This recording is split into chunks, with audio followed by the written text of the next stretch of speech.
Thank you, Gary. Thank you. So we started Eden Labs in 1996. So I've been right in the middle of this cannabis concentrate revolution since the beginning. It's been kind of a wild ride.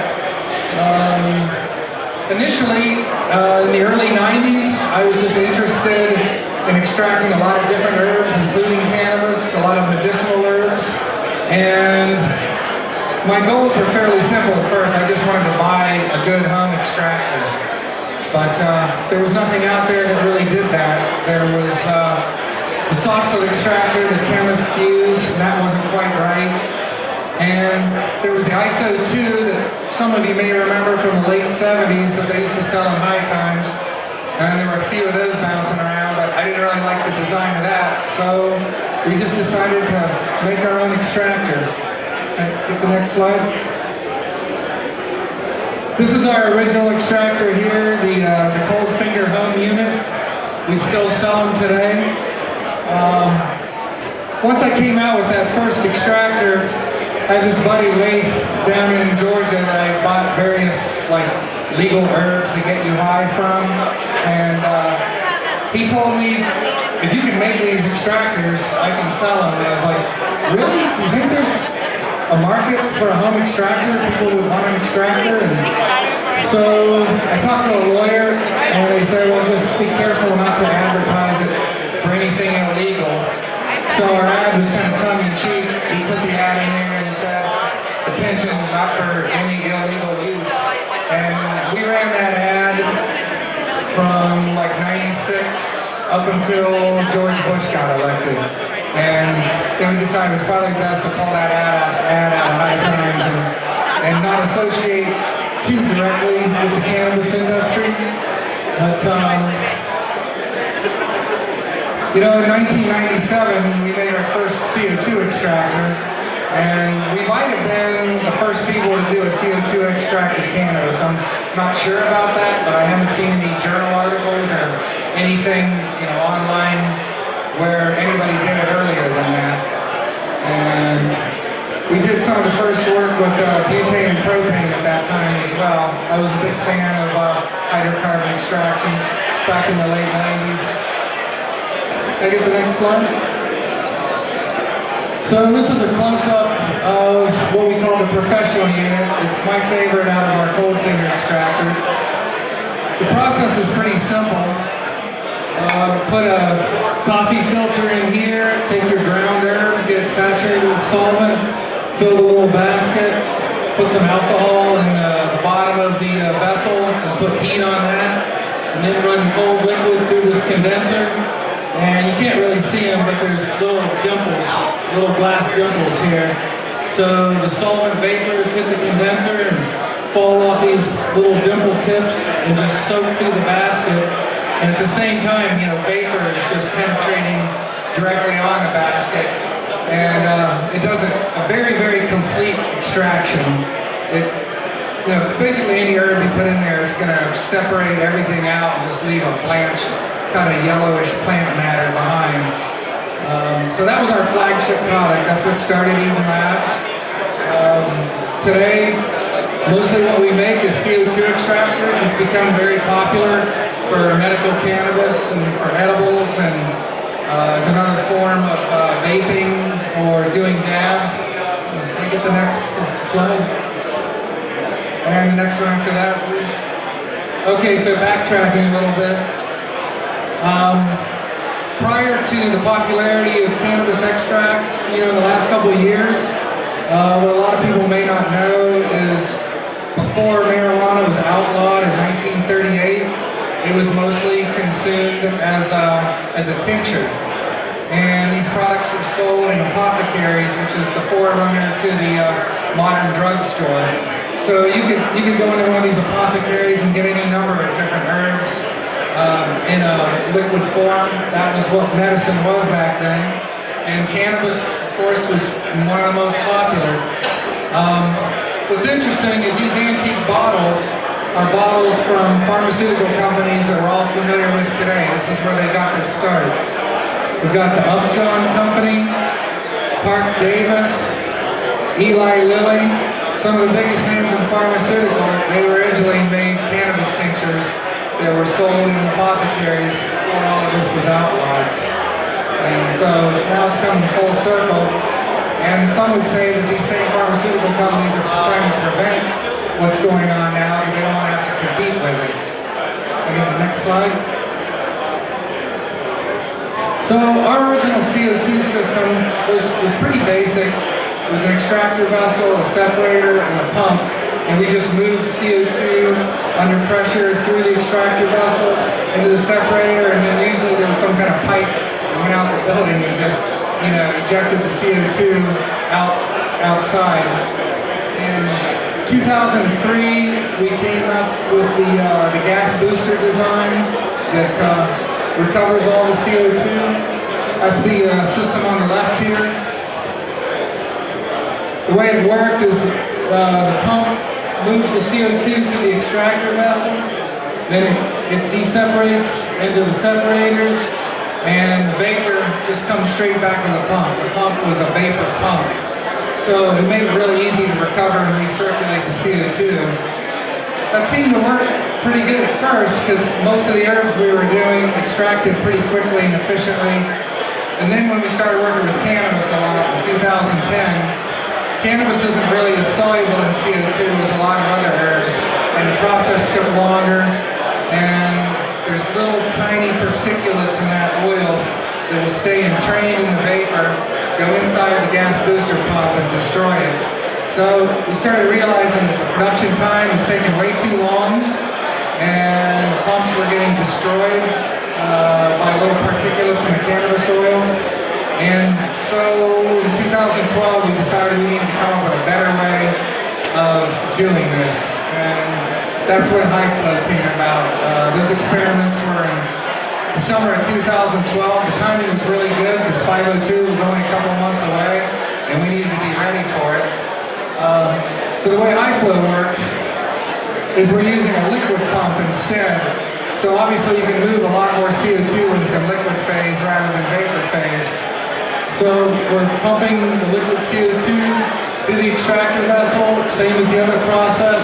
Separation is the same, where we drop pressure and put heat on the separator, which causes the CO2 to flash to vapor. The oil ends up down here. The difference is, out of the second separator, our vapor goes up to this cooling tower where it's rapidly turned back into liquid CO2, drops into this vessel and back to the pump. So we're moving 2 to 3 times as much CO2 at a time, which of course makes a more efficient extraction.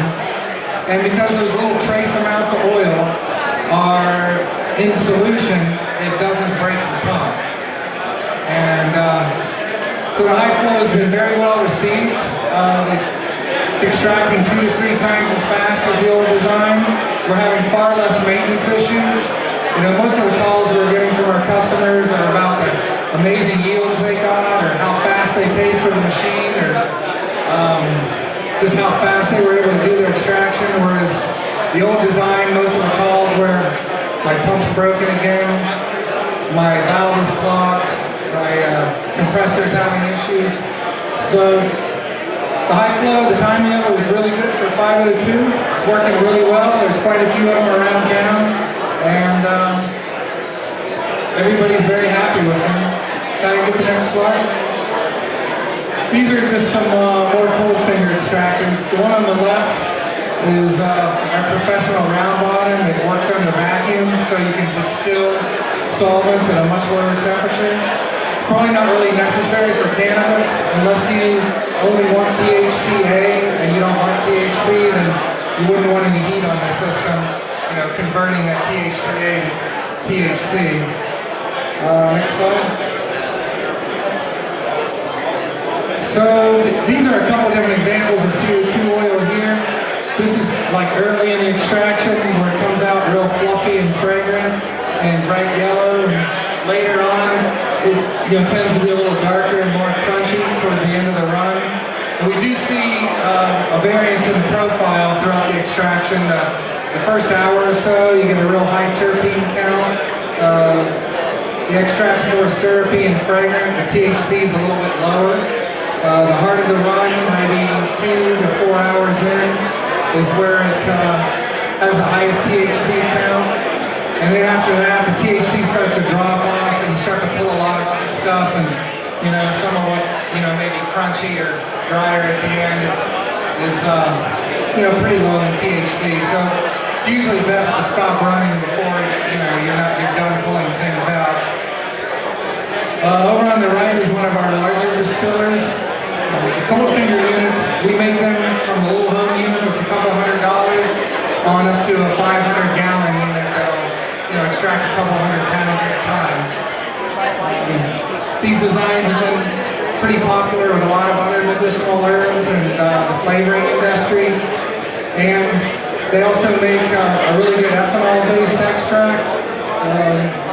So people are calling it RSO. It's not really the Rick Simpson process. I actually think this process makes more sense and makes a more concentrated extract. But we've heard from some customers that if they use the cold finger process and they make an oil that way, as long as they call it RSO, it sells really well. So I guess that's the secret. I'm going to skip past this one. So just a little bit about CO2. Most of the CO2 that you're using in these machines either comes from the distillation process of making alcohol, whether fuel alcohol or liquor. The CO2 is a byproduct. It's often collected and resold in cylinders. Some of the CO2 also comes from the petroleum industry, ammonia production, things like that. It's used in fire extinguishers. It's used to drive beer out of cylinders at bars. A lot of people hear about CO2 because of global warming. It's it's a byproduct of burning any kind of fossil fuel, and it's building up in the atmosphere and causing warming. So some of this technology that we're using to extract cannabis is also being talked about to use on a really industrial scale to capture the CO2 out of like coal-fired electrical plants, just pumping it back into the ground, or using it in cylinders for other industrial purposes. Next slide. This is a chart just showing different phases of CO2. For the processes that we're doing, we're usually either in a liquid phase, which is called subcritical. As you can see, the CO2 would just look like water in the glass. Or if we pressurize it a little higher, above 1100 psi and 87 Fahrenheit, it's a supercritical state. Supercritical CO2, if you could see it, it would look like basically a very dense fog. The gaseous state, that's how we release the cannabis oil at the end of the process. The supercritical or subcritical fluid depressurizes, heats up, goes back to vapor, and just drops the oil into the separator. Next slide. These are just some different cannabis extracts. Off to the left is the real nice CO2 oil before it's been further refined. The one above is kind of a crunchier oil, maybe towards the end of the run. Down at the bottom and center is a really beautiful piece of shatter made with propane. We also make hydrocarbon systems that recover all your butane or propane at the end, so they're 502 compliant and make really quality product, like you see on that picture there. Next. These are some other CO2 extracts. On the left is a very, very nice subcritical CO2 extract that was done by Pam Haley last summer. She was here yesterday, but Pam's not here today. But that oil was actually here in the concentrate cup. It was out of Black Diamond. And Eden Lab's customers pretty much swept that event. But for some reason, Pam's didn't win. I thought it was the best oil I've ever seen. It had this beautiful marble look, extremely fragrant, extremely high in THCA. It hadn't been decarbed yet, so it's pure THCA. Off on the right is a highly refined CO2 oil. So you can see that it's clear and syrupy and extremely high in THC. The process for doing that is very similar to the process for making standard vegetable oils that you'd see at the grocery store. So it's a degumming and de-waxing process they call winterizing in this industry, and then there's some carbon filtration involved. You can make your oils highly refined to basically look like an oil that's on a grocery store shelf. Next slide. So I've been doing some of these speeches for a group called Cannabis Career Institute, and they go around the country to states who are on the verge of legalization and teach people how to be in this industry. And in places like Detroit and Cincinnati, people haven't seen these products too much, so it kind of blows their mind to see the salves, the vape pen, soda pops, all the cookies and all the different products that are being sold here legally in Washington. So it's a nice sales tool. Next slide. These two oils here are a CO2 extract and a cold finger ethanol extract. It's the same strain extracted. The CO2 oil is raw, it hasn't been refined at all. The cold finger oil is lightly carbon filtered. It still has a tiny bit of green in it, but most of it's been removed. So the CO2 oil came out 69.5% THC. The cold finger oil was like 65.5, so just a tiny bit less. The ethanol pulls a few other things that CO2 doesn't pull, which diluted that THC count slightly. Next slide. So this is one of our older gas booster designs. It's one of the last ones we sold. It's here in Seattle.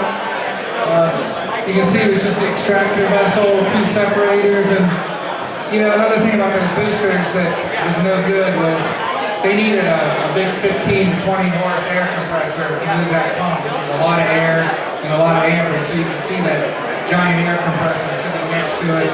Our current system's only requiring a 5 horse compressor. So there's a big cost savings. Next slide. So we put this diagram together recently just because we're anticipating another branch of this industry to be industrial hemp processing. So you could be extracting CBD on a really large scale, or making hemp seed oil, or other possibilities is actually just making cellulosic ethanol out of the waste hemp. Just another product that can be made with hemp. So this basic design is really good for large-scale extracting. We've done this with plasticizers in the plastic industry, vanilla extraction, any kind of large-scale herbal extraction. Basically, the first stage is pressurized solvent extraction through this vessel, where we're just pumping solvent up through here. There's a little sight glass where you can just see when the extraction's done, when it runs clear. Everything comes out of there, goes into a distiller that's been configured to be a falling film evaporator. So everything's sprayed under pressure in a circular motion, whereas this is heated. We're pulling a vacuum, and so everything just flashes to vapor quickly. Whatever solvent you were using is collected in here, and the last little bit is here. Got heaters and chillers to either heat or cool during that process. This is always going to need to be heated. This would be cool. Theoretically, you could do like a CO2 or ethanol extraction and get CBDs and THC, and then you can move straight into turning that product, your waste plant material, into a biofuel by compressing water at 4,000 psi and about 700 degrees, and just break that plant matter down directly into glucose, which could then be fermented into ethanol. So just wanted to throw that out as a possible next phase for the industry. There's going to be industrial hemp grown here in Washington and 8 other states. It was just included in the Farm Bill that passed last week. So it's going to be a whole other industry that we're looking at. Next slide. So when we decided to redesign the CO2 extractor a year and a half ago, another thing we wanted was a safer opening, an easier to open closure that was safer to use. The old design had 2 flanges with multi-bolts through a kind of a conventional closure. what we didn't like about it was, first of all, removing all those bolts and putting them back in. But second, you've got an O-ring sandwiched between these flanges with like a 1/4-inch gap. If that O-ring broke, it can just throw a lot of pressure out and be a safety hazard. So we came up with this closure we call the FAC closure. It basically works like a kind of a mason jar. You just drop the cap into place, drop this ring over it, and tighten it down. So it's a lot easier to open and close. And the O-ring is buried inside the vessel. So if the O-ring breaks, that CO2 is just going to seep out of there very slowly and not present any kind of a safety hazard. Next slide. So I kind of felt bad about all those booster designs we had sold for years, and wanted to come up with a way to convert them to our new design. Plus we got a lot of competitors that make the booster design. For the people that buy that and they realize that there's a better way to do it, there's a way for us to still make money off that customer and give them a better CO2 extractor. It's actually kind of a unique marketing concept, building a piece of equipment to make your competitors' equipment work better. We call it the high flow retrofit. You can roll it up to any gas booster system, hook it to the separators, and it's got the accumulator, the liquid pump, the cooling tower, all built in. So, after about an hour or two of conversion, you can extract 2 to 3 times as fast. Next slide. So these are just some various distillers we made. There's a little cold finger unit in the lower left. Kind of our smallest stainless steel unit. We'll do about 5 or 6 pounds of cannabis at a time. One of our conventional 25-gallon vacuum distillers there in the middle. And to the right is just an example of other industries that Eden Labs works in. This is an industrial process cleaning semiconductors with a type of naphtha. And at the end, they've got all this naphtha with all this goo in it. And they just want to recollect pure naphtha. So that's put in the unit on the left. Just heat it up and put a vacuum on it. The naphtha comes across, condenses, and then you've got clean product again. And the vessel on the right, it can be reused to clean more semiconductors. Next slide. These are just some larger systems we've made. Over here on the left is kind of a real-world example of the diagram we showed earlier. It's a 120-liter system. It's in a flavoring company down in Los Angeles, making vanilla extract. We realized a few years ago that we could take post-extracted vanilla with the conventional process, which is soaked in alcohol. You can take it after it's soaked in alcohol, put it through a CO2 system, and get even more vanilla extract than you got the first time. The only catch is the FDA requires anything called vanilla extract has to be extracted in alcohol. If it's extracted any other method, you have to call it vanilla flavoring. So you can make a lot of vanilla flavoring with that unit on the left. This is a 60-liter system. It's down in Santa Rosa doing cannabis. It's one of the larger cannabis units we make. All right, so this is our staff. We're down in South Park. We're building CO2 units every day, and we've got people coming by to get trained and meet for sales. And if anybody has any questions, I'll be happy to answer them. Thanks.